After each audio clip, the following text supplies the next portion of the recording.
we've talked about upgrades before in our very first episodes, which was actually last year. But man, there's a massive upgrade going on, and it may not look like it. Actually, I just gave an online healing session, and my client said, I have to say, even though you are, I know you're exhausted and you're going through a lot of like pain and everything I said, just pardon me, is what I'm going through. I have a lot of pain, left side pain. I've got a lot of energy stuck in my head, and my body just is going through this huge download of higher light. But he said, but you look great. You look really good. Your energy is radiating. And he said, clearly it takes a while for the body to catch up with the new energy. I said, yeah, it's been going on for so long. And I'm so tired. I'm so tired of this. I get tired of painful upgrades. And I haven't had a painful upgrade in probably about a year. It's been a long time since I'm like, oh my God, I just need to go to bed. My body hurts. I'm going through all these temperature fluctuations. Last night I did hot, cold, which keeps me up and awake, even though I have a fan going on, and jaw pain. And then all the teeth ache. It's not cavities when all your teeth are aching, and you're like, well, clearly. I get that with my sinuses hurt, and then I feel it in my front teeth, and I feel like my front teeth have pain, but then it's actually coming from like in here. Because it's the pituitary gland that's expanding. The pituitary gland connects to the left side, and the pineal gland connects to the right side. And when the pituitary is expanding here, it can, because it comes right down here on my left sinus, right here. My left eye is like being pulled on all the time. It's better. And it comes from here. I've got upper vertebrae that are out, and thank goddess I'm going to the chiropractor on Friday. And your brother helps so much with all of his little adjustments, but it just isn't going away. I mean, it's finally waning. I was delivered a beautiful message via my YouTube page. I was recommended a video from a creator who's very small, who I had never seen before, this morning, and it was very funny because, as per usual, his message was pertaining exactly to this sort of thing. And his message was a really interesting analysis of these sorts of things when you get really tired of feeling these upgrades, or you get tired of feeling sickness, you get tired of feeling mental fatigue, or whatever it is. And he utilized the 12th house. He had a very interesting analysis of the 12th house, which revolved entirely around giving. And he was like, in this time, when you feel this and this energy, radiate all your energy into giving outwards and completely stop focusing on the pain that you feel within. And as soon as I heard that, I was like, my body resonated with that, and I started to feel better. And I was like, oh my God, he's right. Like, yeah, every time anytime we go through this, and this has been happening less and less for me over the years, because I have noticed this pattern, and I've started to pull myself out of it, of the mind, when it notices that something is off with the body, it hyperfixates on that thing that's off, and it keeps you trapped. It actually sucks you deeper into a loop of being focused on the inner body's dysfunction and imbalance, and that makes it feel greater, and that actually keeps you held stagnated in that energy. And the only way to get out of that I found, and that what this guy has mirrored back to me, is to then focus all of your energy on what it is that you can give to the world outside of you, around you. And as soon as you focus entirely on that, and from my experience, I found this to be true, I'm not thinking about how I'm feeling anymore. I'm not thinking about that. I'm thinking about what it is that I'm doing for somebody else. I start to feel really happy. I start to feel really good. And it's so funny, because anytime like I was like, all right, let me just focus on what it is that I can do. And I have a series that I'm starting where I'm going to be shouting out artists that I think are really cool. And just basically, there's no motive behind it other than to just give to people, because I see people who could utilize just a voice to amplify their presence. And so I want to be able to share that. And I just also spent that time acknowledging the people around me. 2 birthdays of friends of mine today. I was like, let me wish them a happy birthday. Focusing on all of these things, I started to notice my symptoms lessening. when I would tune back in, and I would be like, oh, I don't feel so bad anymore. And as soon as I start thinking about, I don't feel so bad anymore, well, then I slowly start to slip back into, oh yeah, well, I'm still feeling it, so there's still something there, because the mind gets trapped in it again. You got to pull yourself out again. So I've noticed this pattern, and I've been getting less and less upgrades over the past years, for the past like 5 to 10 years, consistently, because of this. That's good. That's why I continue to give my sessions no matter how I feel. It's why I teach my yoga classes no matter how I feel. I have taught some of my best yoga classes while I have been upgrading and just about ready to vomit. I have. That's why I gave my session today. It didn't make me feel any better, and they never do. I never feel better after I teach or after I give it. The only way I'm going to feel better is to stop going and doing, which is what my body is demanding that I do. And I go to bed and I just go through it. I have to just go through the pain, the nausea. My body's severely detoxing. The 12th house makes sense. I have Jupiter 29 degrees in Leo in the 12th house. And so that's one of the reasons. The Leo brings in too much light, and it just like power blasts me with solar photonic energy. And I've asked to lessen it, and it doesn't. But I have noticed the pattern of being postmenopausal in this body, not producing copious amounts of hormones, has lessened these upgrades intensely. This is the first intense physical, painful upgrade that I've experienced in at least a year. So they've definitely lessened, and they're more manageable. I'm also a person who goes and does too much. You already know that. So this is one of the ways that my body is saying, you need to slow down more and stop doing that. I hear that completely. What I wanted to share in this episode is my client, and I didn't ask him. I was going to text him and ask him for the book. I'll find out the book so we can put it in this episode notes. He showed me a book that he and his partner are reading right now. They read books together, and then they practice what they learn. And the books they read together are usually on spiritual evolution and self-help and all of that. But a woman wrote this book, and I didn't really get the name because he didn't emphasize the name as much. He was so focused on the practice that he and his partner read in the book. And so I asked him, do you want to do that practice today in your session before we go into the big chakra balancing and clearing meditation that we always do? And he said, sure. And it was a really good practice. It's very simple. It's something that everybody can do in order to really embrace parts of themselves that they're resisting or denying, and what we would, label as a shadow aspect or a dark part of yourself, a part of yourself that, as your ego doesn't want to face or doesn't want to dive into, but that part of you that actually has lessons for you. Mm-hmm. So the practice, and I thought, let's do it each, and I'll run you through it first, and then we can run me through it. And then this can inspire our listeners and our watchers in doing this themselves to help you to learn more about yourself and to be more conscious in your life, to be more present with yourself, to be more loving and compassionate and acceptance of the wholeness of who you are. So first thing you do is you look at a part of yourself that is difficult or challenging, especially a part of yourself that's coming up in your life and reflecting back to you through other people, through situations, through a challenging situation, whatever. Mm-hmm. Difficult aspect of your relationship. So part of yourself that you're struggling with. You want to focus on that, and you close your eyes.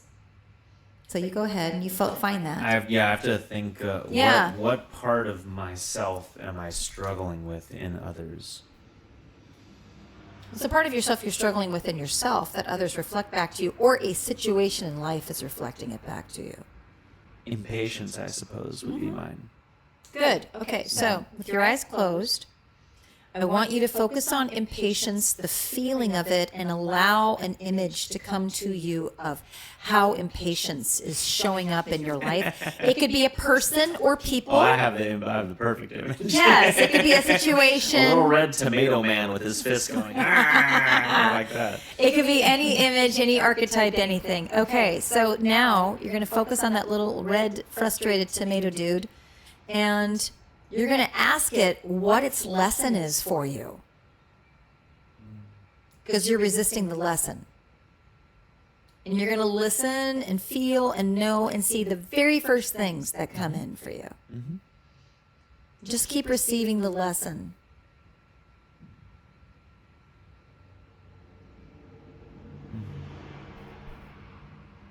And let me know when you have received the fullness of the lesson. Yeah. Well, it's very simple. See, this is one where I feel as though I'm integrating the lesson already, and the lesson is just to trust. It's just about trusting the process, which is why all of the steps that I have taken to dive into something without feeling like I'm ready for it, without feeling like I'm perfectly complete, without expectation of results, that is part of that plan to trust the process. So this is the only thing that I can think of that is close enough to me where I feel it presents some issue, but I feel as though the issue is not what I'm focused on anymore. This is how I feel about most things in my life. That's why this took me some time to think of something, because most things I feel like I'm not focused on the issues anymore. It's all about what the lesson is integrating into me. And the lesson with this one is very simple. It's just trust. Okay, so I want you now to allow the tomato dude and the lesson of trust to start to expand like a balloon. It becomes bigger, and as it becomes bigger, it starts to kind of like thin out, and allow it to just sort of expand and dissipate as it expands. Because now you're integrating the feeling, the frequency of trust. And just keep allowing it to expand. Because as it's expanding, it's integrating into your being. And notice how your body feels as it's expanding in this balloon-like way. Notice if there's a color to it or a feeling to the expansion of the lesson. And just allow it to get so big that it just drifts off and away and dissipates. Notice how you feel in your body.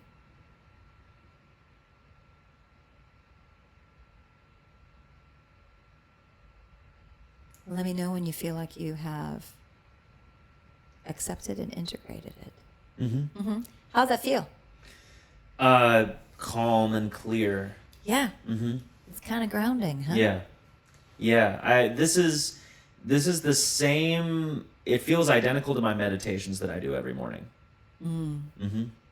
So I do the same thing every morning, and I anytime I'm ever been presented with something in my life that has caused me some level of difficulty, I've always done the same thing, especially as I've gotten older. So that's one of the reasons why these things start to feel less problematic. I think the hardest part of the whole thing was when you asked me if there was something that presented itself to me or presented itself through relationships that I had difficulty with.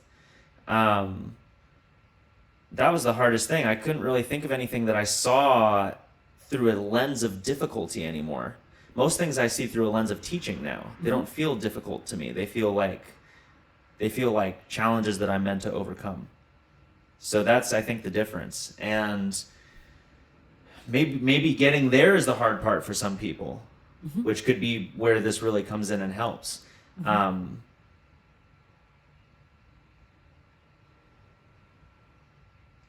I'm almost like I'm trying to think if there's one that is more pressing to me, because I almost feel like impatience is like a cop out, because that feels like one that I'm really am working through. There must be one. When you just said that sounded like your ego. Sure. Justifying. Well, no, it's trying to find. I'm trying to find something. I feel like there should be something that I have that feels more, but I don't think there is. I think impatience was perfect. I witness your impatience come in from time to time, but it's supposed to. You know, you're also at a chronological age where you're working on that. When I was your age, and since we're both born under Saturn and Aries, even though, well, I was just going to say, even though yours is more intensified in the first house, no, I would say 8th house and first house are pretty comparable. I don't recommend to anyone to choose Saturn and Aries in the 8th house. I don't recommend it. I'll do the Deborah Silverman thing here. In my next life, I would choose Saturn in Taurus. Yeah. Or I would choose like Saturn in Cancer. Like Kyan even has it easier with the Saturn in Cancer. I would, I would love in my next life to be Saturn in Capricorn and have that ruling. I think that would be a far more like easeful Saturn in an earth sign. I feel like for me would be like a nice little reprieve from some of the intensity of having a fire in a Saturn placement. And I'd put it in a fun house, like the 3rd house or the 9th house. Yeah, well, that's I don't know. That's not what it's meant for. I know. Yeah. I've grown to really like Aries, whereas Well, sure, you're Aries rising. It's in your first house. So for you get the perk of, I'm going to become really disciplined and working out every day. Yeah. I'm going to keep my body fit every day. Or like we talked about yesterday, growing into having a really good self-image. I know. That's like a big one. That's a good Saturn in Aries in the first house, whereas mine is death and taxes. And it's sitting next to Chiron in Aries. Let's heal that wounded masculine, shall we? And let's do it through inheritance and death and taxes. Oh, and while we're at it, let's do North Node in Aries too and make it your dharmic path to focus on releasing death and taxes through the masculine. Yeah. It's not easy, but clearly I'm a badass ancient soul, and I knew I could handle it. This is what I tell my clients. And I mean, I know that to be true, but still, it doesn't make head pain when there's an intense upgrade, because Aries rules the head. It doesn't make head pain any easier. I mean, like, I know it. I would say knowledge is power. I mean, those are my current big hashtags right now on my social media is health is wealth and knowledge is power. Those are really great. Those are, because it's true, but it doesn't make it any easier. But what does make it, I guess, more graceful for me is that I have total awareness of it. But my body still struggles with it. Oh my God, that hurts. I don't like that. And Jupiter and Leo in the 12th house.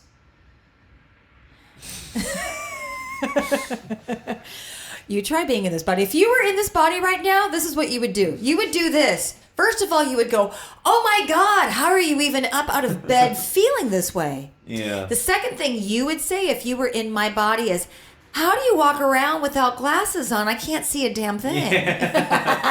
Yeah. Totally. Yeah. You would say that. You were like, how could you even see through these eyes? Yes, I know. The third thing, you would give me a lot more empathy and go, oh God, it was so hard for you to birth all of us. Look at the aftermath of that. Do you feel like I don't give you enough empathy with that? Sometimes you don't. I feel like my empathy is just demonstrated differently. There's no way that you can have a lot of empathy for me. First of all, every time you tell me the story of my birth. Of your birth. That is empathy. 3 days. I don't know how I can better explain to you that I literally feel the sensation going through my body. There can't be more empathy than that. I know you do. You have since you were the first time when I told you about your birth story. Where you were like kind of cognizant. You were probably about 2 and you literally grabbed your genitals and you went, Mommy, that hurts. Yeah. And you were like, no more. I won't listen. Yeah. You ran off and I laughed. I don't think you could ask for more empathy than that. That's like, no, but I don't in the body. I honestly don't expect you to have a lot of empathy for me. First of all, you're in a male body. I'm in a female body. Second of all, I'm your mom. There's no way. You're not a woman in this life, and you're not a middle-aged woman in this life, and you never will be in this life. So there's only so much empathy you can have. The only way that you can have empathy for me is in 2 areas from what I see. First of all, just human-to-human experience of pain and discomfort. Second, I'm your mom, so we're corded. Well, we're always going to be corded, always. And, there's no other way around that. So those are the only two ways that I could see you could have empathy. But I mean, like, I can only have empathy for you being my child. I'm not a male. I was never a young male. I could kind of try to like tune into myself as a male, like in the last life before this one. But I don't have the memories of that on that level in that way. Nor do I want them or need them. It's just human to human empathy. Okay, now I'm going to do the practice. Yeah. I'm going to do this exercise because I've already thought of one area in my life that's actually coming up for me, and it revisits from time to time. And honestly, it's really fucking annoying. And I have literally just said to my ego, I'm just over you. I'm done with you on this. It is, I don't even have to close my eyes, I already know. It is, and I'll close my eyes when I see it, but it is my ego, and it's utopian, what I call Disneyed, program on still, is he the one? And the very romantic aspects of my ego is still, and it's very subtle, but it's there when I meet a man who is interesting and we could connect as friends. And my ego comes in and goes, it's so small now. Oh, but maybe he's the one. And then it starts going through its whole little fantastical connections and correlations. And I will literally just have to say, take a breath. Stop that. Stop clouding what is a potential friendship connection with anyone, with any man, with your super Disneyed utopian ideas of the perfect Brady Bunch, Leave It to Beaver idea, that we have to let that go. That has to go. So, close my eyes. I'm going to see what image comes into mind. And of course, the Brady Bunch comes in. A dumb television show. Da da da da da da da. Here's a story of a lovely lady who is bringing up three very lovely girls. This is why I did not raise you on television. But you did it anyway on your own. Okay, I'm gonna go back to this. Yep, I'm seeing Disney. I'm seeing Brady Bunch. I'm seeing all those programs of perfect man, perfect woman, fall in love at first sight, get married, have children, or they have children from previous marriages, the word marriage. And they bring them up together, and there's problems, but it's okay because Bobby and Cindy can work through it. What's the lesson? Accept the now. You are the one you're looking for. Gratitude in the moment. Accept life for what it is and it's unfolding. Stop trying to make life what you think it should be.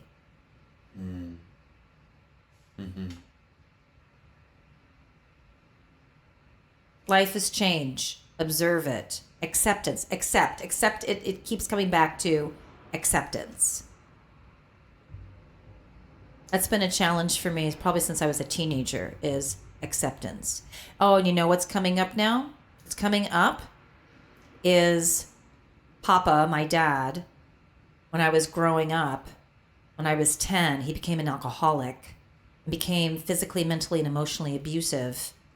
And my utopian childhood became shadow. And there was a resistance to the acceptance that at age 10, now there's shadow work that has to be done. Yeah. Life here is not all about light. Yeah.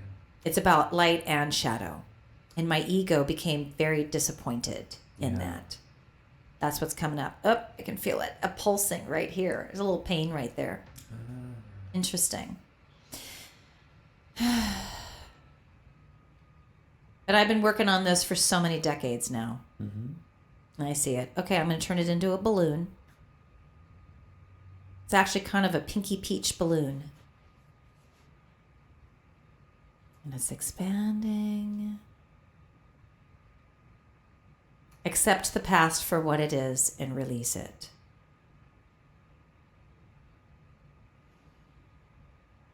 Accept the present for what it is and appreciate it. Accept that the future doesn't exist and allow it.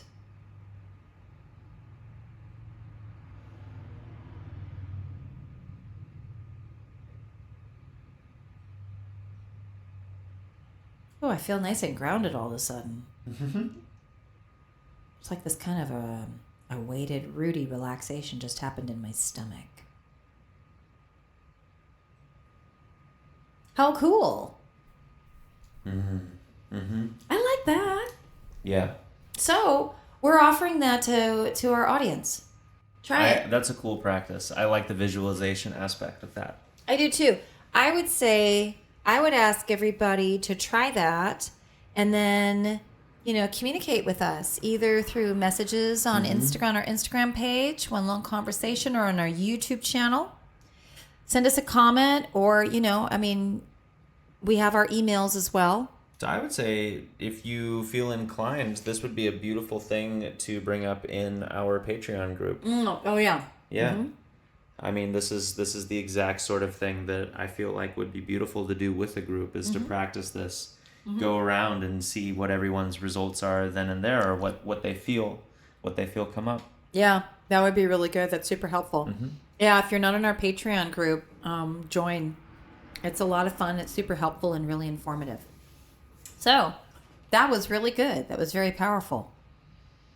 I don't feel like my upgrade has lessened as much, but I feel like I have more clarity. Yeah, it is interesting. The pain in your neck seemed to correlate to what it was that you were talking about. Yeah. Which I almost had felt yesterday that was probably the case.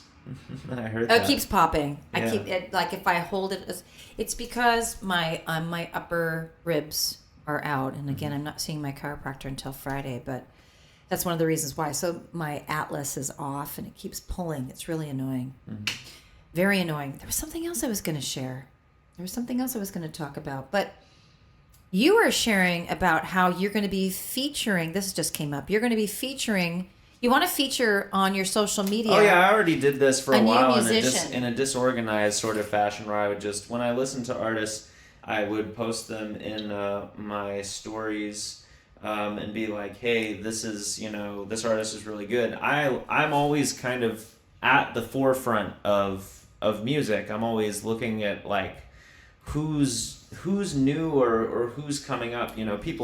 Most artists, it takes a while for you to see them, so they become visible after a while, because if you think about how big the world is and how many artists there's a lot of people posting on a regular basis. Some people, it takes them decades to get to a point where they're actually like they reach some level of notoriety. And as I study artistry and the patterns of artists through my own passion for just art and artists in general, I have stumbled across many artists that I just find it's almost like they start to get like the it factor, and I see it grow in them. And this is really what it is it's them coming to terms with themselves. It's coming to a point where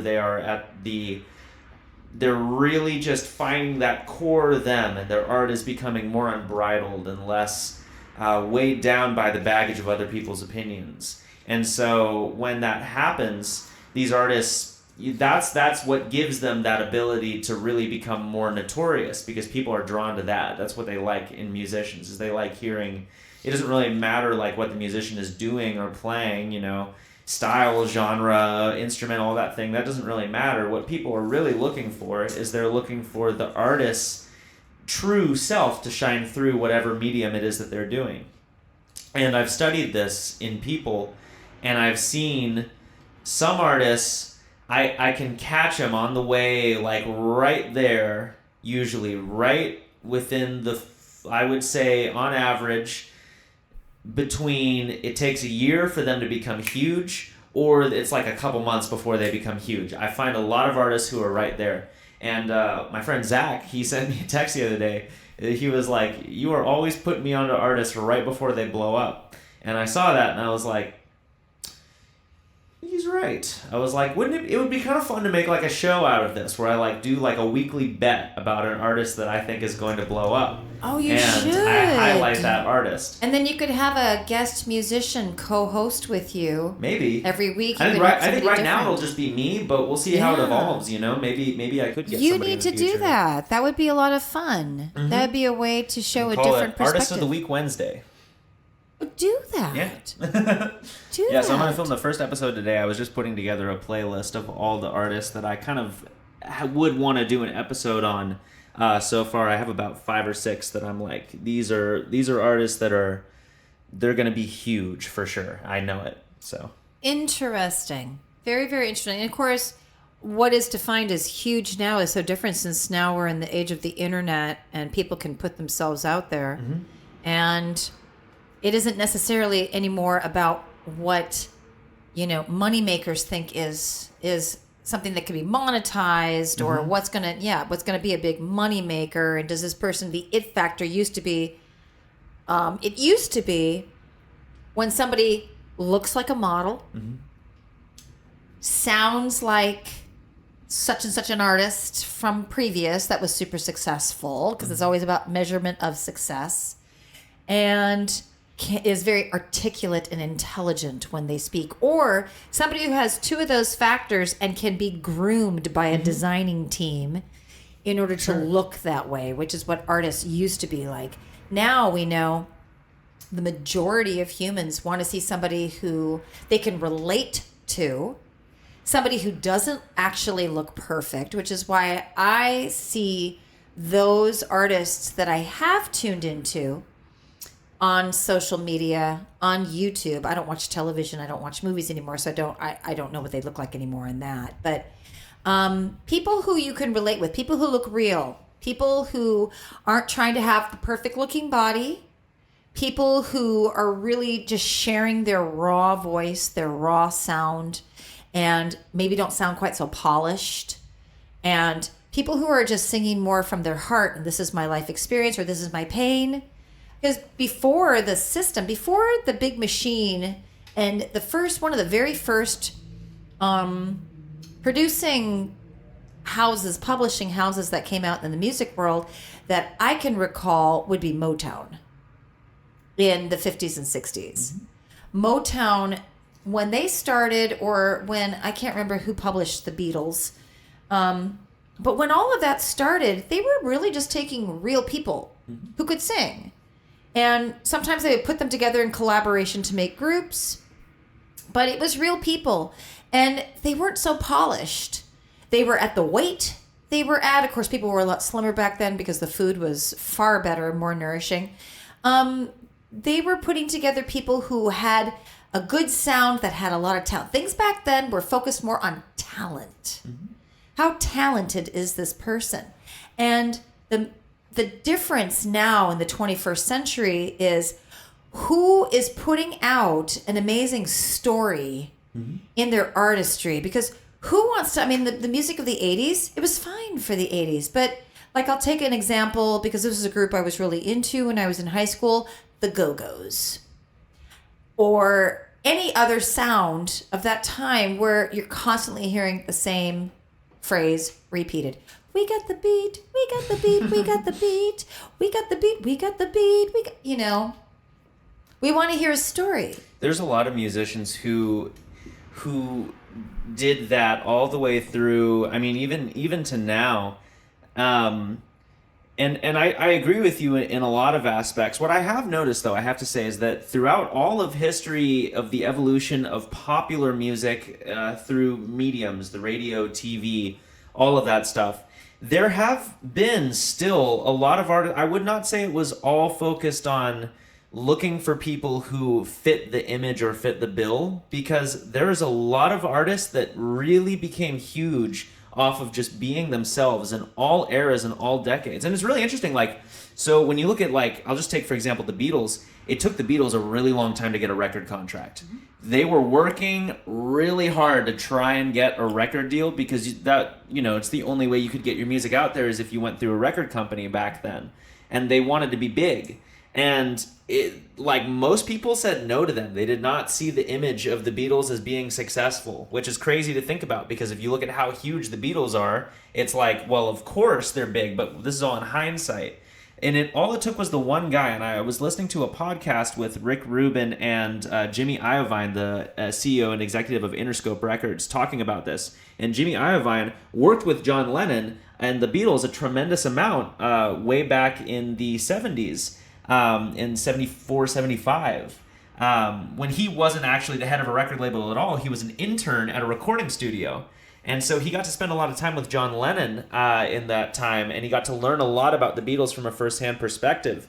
And one of the things that he really put together, and it's really interesting to hear his story on this, is how much these record executives, they don't know what it is that is the it factor. They don't actually, like, get it. And even if they think they have an understanding of it, there's a big part of them that still realizes and recognizes, no, you're kind of grasping at straws. Like, you don't really, it kind of is magic when it happens. Like, when he talks about the Beatles, he's like, yeah, that was magic. He's like, I remember when I was in high school and nobody had seen anything like this, and we were all losing our minds at the Beatles. And he was like, and you would see, like, the girls freaking out, and you would see the style, and he's like, there was literally nothing like it. It totally changed our worldview, which is interesting because when we look at artists that are successful, that is the one thing that we can see across the board. It doesn't matter how messy or scraggly, unkempt, if they're polished, look like they belong in a boy band, if they can sell sex, if they can sell drugs. If they're not selling any of that at all, none of that stuff actually matters. The only thing that matters is how revolutionary they seem to people. It's the revolutionary artists that make it, which goes back to what I said earlier. You have to get to a point where you are your most raw self. And what's contradictory to people sometimes, what they don't grasp, is maybe the most polished and produced version of you is your most raw and best expression of yourself, which is wild to think about, but that's the truth. It is the truth, you know, and when you're talking about this, what comes to mind are some of the original innovative artists, writers, singers, like one of the original, Johnny Cash, mm-hmm. Yep, who wasn't a singer.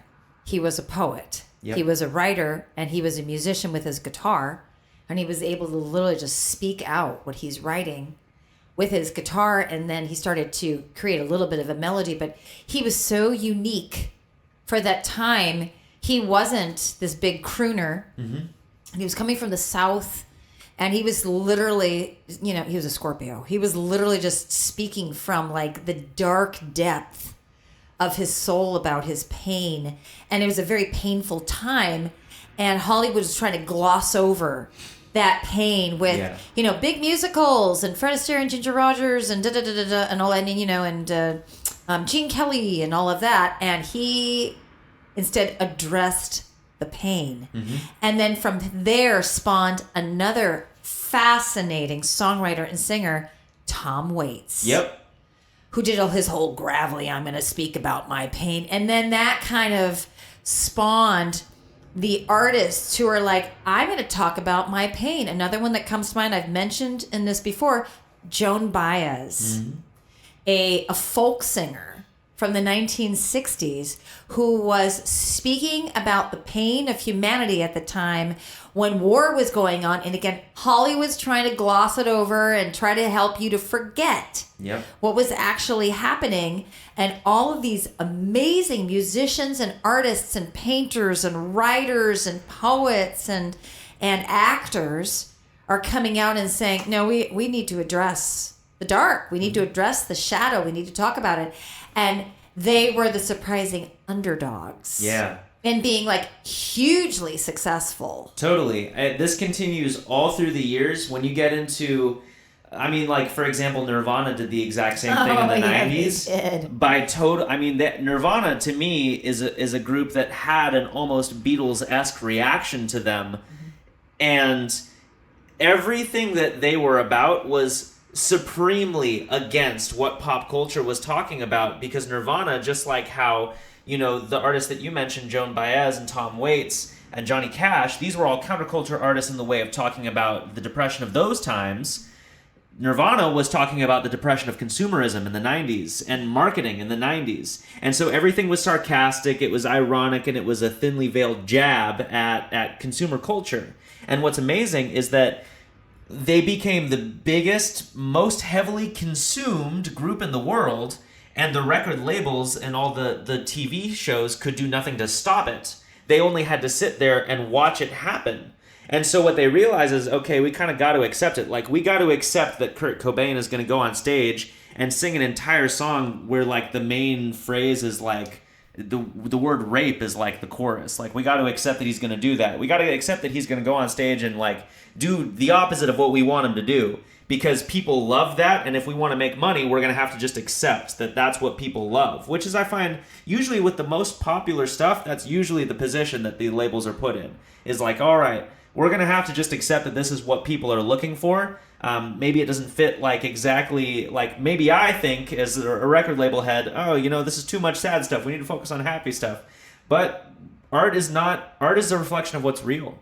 And so when you're looking for realness, you're looking for that it factor that I talked about. And I follow a lot of artists that I would say are really pretty and are really, like, conventionally beautiful. And I find that oftentimes the beauty has very little to do with it, because they can be beautiful and still be bad at delivering themselves and not get very far. And the ones that really get very far, whether they express it visually or they express it through their voice or they express it through an instrument, it's because, they happen to have that self that flows through whatever their medium is, whether it be looks or instrument or voice or whatever. And if they happen to be beautiful and marketable on the side, that's just a plus. I agree. I find, and like the whole theme of this discussion we're having, it's all like culminating and showing itself to me. Mm-hmm.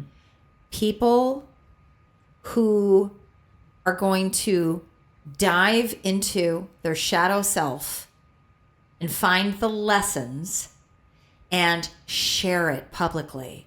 Like Queen. Mm-hmm. One of the reasons why Bohemian Rhapsody is one of the most popular pop rock and roll songs of all time is because that is a song about the shadow, anger, rage, death, murder, incest, everything. It's about that.